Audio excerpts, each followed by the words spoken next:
Isa sa mga kadalasang tanong ng mga tao kapag binibigyan sila ng gamot sa kanilang mga hypertension, diabetes o kung ano pa bang chronic disease, kung maintenance na daw ba agad ang mga ito? Ang sagot, naririto, halik kayo, pag-usapan natin yan. Kapag ang isang tao ay na-diagnose ng hypertension, kadalasan binibigyan sila ng gamot. Karaniwang binibigay ang mga gamot tulad ng losartan, amlodipine, carvedilol, captopril, enalapril, irbesartan at iba pa. Pero kung titingnan po natin ang algorithm ng panggagamot, mayroong isang box na kadalasan ay nasiskip nating lahat. Ito, pakita ko sa inyo. Nakalagay dyan sa nasa taas na blue box. Implement lifestyle modifications. Kung titingnan natin ang iba pang mga guidelines sa hypertension, ito nakalagay din dito na mapa-normal man yung blood pressure, elevated man yung blood pressure, stage 1 o stage 2 hypertension na yan, kasama pa rin po ang mga non-pharmacologic therapy. Kasama dyan ang pagkain, ang diet, kasama rin dyan ang physical activity, sleep, behavior modifications, bali lahat ng mga yan.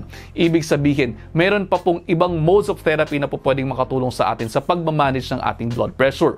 At ang sagot sa tanong na kung kapag ka binigyan ba ng gamot sa high blood pressure ay maintenance na agad, ito po yan.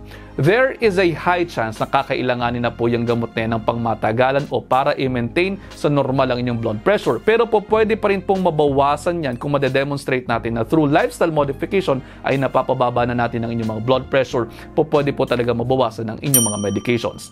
Ayon po sa DASH o yung Dietary Approach to Stop Hypertension, sa pamamagitan daw ng diet na nagbabawas ng sodium, kasama rin ng diet na mataas ang intake ng fiber, complex carbohydrates, lean proteins at pagbabawas ng mga saturated fats, pwede po makapagbawas ng around 7.5 to 11 points sa inyong mga blood pressure. Hindi naman sinasabing tanggalin na ninyong agad ang inyong mga gamot para sa hypertension at kumain na lang ng mga ganyan, magiging ayos na kayo.